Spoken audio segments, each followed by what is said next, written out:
रमेश एक गरीब परिवार से था। रमेश ज्यादा पढ़ा लिखा नहीं था, जिस वजह से उसकी कोई अच्छी नौकरी भी नहीं लग पाई थी, क्योंकि रमेश सही से काम नहीं कर पा रहा था। इसलिए वो भी शादी नहीं करना चाहता था। पर आसपास के सभी रिश्तेदार रमेश की माँ को ताने देने लग जाते हैं। ऐसे ही एक दिन रमेश घर पर बैठा होता है, तभी उसकी मौसी आकर अपनी बहन चांदनी से कहती है, अरे चांदनी बहन, तुझे अपने बेटे की शादी करनी भी है या नहीं? तेरा बेटा 30 साल का होने वाला है, जब बुढ़ा हो जाएगा तब करेगी क्या उसकी शादी? अब तू ही बता, मैं रमेश की शादी कैसे करवा दूं? अरे वो तो अभी अपना खर्चा सही से उठा नहीं पाता, कल को उसकी पत्नी आ जाएगी तो उसका खर्चा कौन उठाएगा? देख चांदनी, जब तक रमेश की शादी नहीं हो जाती वो जिम्मेदारी नहीं उठाएगा। अगर तू चाहती है कि तेरा बेटा काबिल बन सके तो उसकी शादी करा दे। अगर और उम्र बढ़ी ना तो शादी भी नहीं हो पाएगी और सब अंकल अंकल कहने लगेंगे, वो अलग। चांदनी की बहन उसके कान भरकर चली जाती है। अब चांदनी रमेश को शादी करने के लिए मनाने लगती है और आखिरकार रमेश शादी करने के लिए मान जाता है।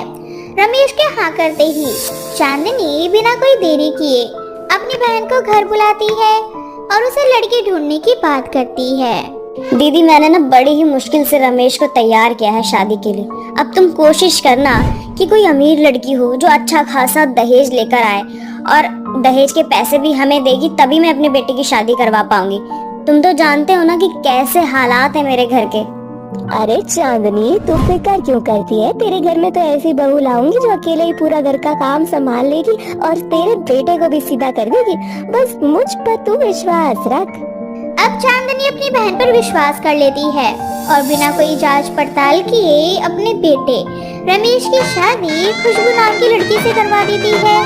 खुशबू दिखने में जितनी सुंदर थी वो उतनी ज्यादा पढ़ी लिखी भी थी। पर ये क्या, खुशबू अपने साथ अपना सामान ना लाकर अंडों की पेटियां लेकर आती है और साथ में कुछ मुर्गियां भी। अरे बहू, तू अपने साथ कोई सामान लेकर नहीं आई है? मेरी दीदी ने तो कहा था कि तू बहुत अमीर है और दहेज में बहुत सारा सामान लेकर आएगी। तू तो सिर्फ ये अंडे और मुर्गा लेकर आई है। माँ जी, मैं अब चलता फिरता अपना बिजनेस लेकर आई हूँ और आप दहेज की बात कर रहे हो? आपकी बहन ने आपको नहीं बताया क्या कि मैं अंडे देने वाली के नाम से फेमस हूँ? यही तो वजह थी कि कोई मुझसे शादी नहीं कर रहा था। पर जब रमेश ने शादी के लिए हाँ कही तो मैंने भी इस शर्त पर शादी के लिए हाँ कर दी कि आप मेरे काम में दखल नहीं दोगी। क्या? अंडे देने वाली? इसका मतलब ये अंडे तूने दिए हैं बहू? अरे नहीं माँ जी, भला कोई इंसान अंडे दे सकता है क्या? अरे अंडे तो मेरी मुर्गियाँ देती है। बस मेरा बिजनेस अंडे देने वाली के नाम से, सब मुझे इसी नाम से जानते हैं। और देखो, अब तो मैं घर के बाहर भी पोस्टर लगा चुकी हूँ ताकि कल से मेरे घर पर यहाँ पर भी अंडे लेने वालों की भीड़ जमा हो जाए। वैसे भी माँ जी, संडे हो या मंडे रोज खाओ अंडे। इतना बोलकर खुशबू अपने सारे अंडे घर में रखवा देती है। चांदनी एक शाकाहारी औरत थी। अपने घरों में अंडे का व्यापार देखकर उसका सर घूमने लगता है और वो अपनी बहन से इस बात के लिए नाराज हो जाती है। दीदी, तुमने ना ये बिल्कुल भी सही नहीं किया। तुम तो जानती हो ना कि मैं शाकाहारी हूँ और तुम मेरे सर पे ये अंडे देने वाली बहू लेकर आ गई हो। अब ये बहू घर में रहेगी ना, खुद तेरी बहू देती है। अरे ये तो उसका बिजनेस है और बिजनेस तो बिजनेस होता है। वो लोगों के घर में जाकर अंडे ही तो देती है। पर तेरा बेटा तो कुछ भी नहीं करता। सोच, क्या पता बहू के साथ रहकर तेरा बेटा भी काम करने लग जाए। और वैसे भी तेरी बहू भी तो अंडे नहीं खाती ना, पर फिर भी ये अंडे देती है। जहाँ तक मुझे पता है अंडा तो शाकाहारी ही होता है। दीदी, खुद को साबित करने के लिए ना कुछ भी मत बोलो। मेरी तो किस्मत ही फूट गई जो मैंने आप पर विश्वास किया और अंडे देने वाली बहू को घर में ले आई। अब बेचारी चांदनी कर भी कह सकती थी, वो सिर्फ अपना सर पीटती रह जाती है और अपनी बदकिस्मती को कोसती रहती है। अब अगले दिन जब चांदनी की आँख खुलती है तो वो देखती है कि उसकी बहू घर में नहीं है। अपनी बहू को घर में ना पाकर वो डर जाती है और आसपास के लोगों से अपनी बहू के बारे में पूछने लगती है। बहन, क्या तुमने मेरी बहू को कहीं देखा है? कल ही मेरे बेटे से उसकी शादी हुई थी और आज मेरी बहू लापता हो गई है। चांदनी बहन, तुम्हारी बहू की तो मुंह दिखाई भी नहीं हुई है। भला फिर मैं कैसे बताऊं मैंने तुम्हारी बहू को देखा या नहीं। अब घबराती हुई चांदनी आगे रोड पर जाती है, जहां वो देखती है कि उसकी बहू हर दुकानदार को जाकर अंडे दे रही है। चाचा जी यही पास में मेरा घर, और मुझे तो आप जानते होंगे ना, मैं खुशबू अंडे देने वाली। मेरे अंडे बिल्कुल फ्रेश होते हैं, बिल्कुल ताजे ताजे। और एक राज की बात बताऊं, मैं आपको देसी अंडे दूंगी मैं, वो भी औरों के दाम से थोड़ा सस्ता। अपनी बहू को दुकानदारों को अंडा देता देख चांदनी को याद आता है कि उसकी बहू अंडे देने वाली है, जिसका बिजनेस है। अब चांदनी घर जाती है और जब खुशबू घर आती है तो चांदनी उसे उसके इस काम को ना करने की सलाह देती है। देख बहू, तू अपने शहर में अंडे देने वाली के नाम से फेमस है और यहाँ कोई तुझे नहीं जानता कि तू अंडे देने का काम करती है।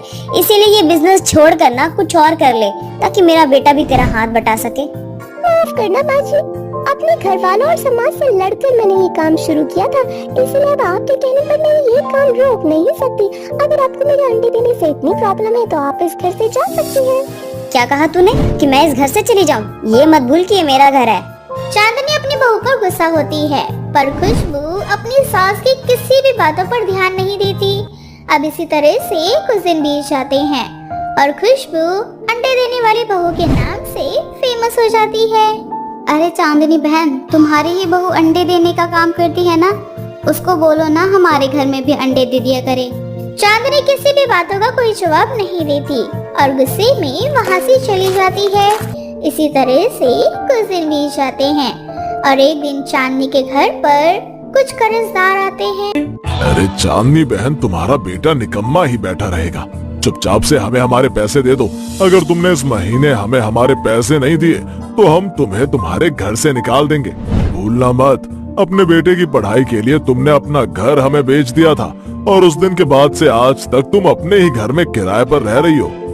कर्जदारों की धमकी सुनकर खुशबू बाहर आती है और कर्जदारों के हाथों में अंडा देकर उनसे कहती है, माँ जी का बेटा भले कोई काम नहीं करता, पर उनकी बहू का अंडे देने का बिजनेस है। अंडे तो तुम खाते होगे, इसीलिए संडे हो या मंडे जब दिल करे आकर मुझसे ले जाना अपने अंडे। अपना एड्रेस बता दो, मैं ही आकर अंडे दे दिया करूंगी, या फिर बदले में तुम्हें भी इस घर का किराया माफ करना होगा। और अगर तुमने ऐसा किया तो मैं तुम्हारे सर पर इतने अंडे फोड़ूंगी कि कौन सा दिन चल रहा है ये भूल जाओगे। इतना बोलकर खुशबू अब तक जितना भी किराए का पैसा बना था वो सारे कर्जदारों को दे देती है। अब चांदनी को अपनी गलती का एहसास होता है और वो फिर कभी अपनी बहू को अंडे देने के काम को बंद करने के लिए नहीं कहती।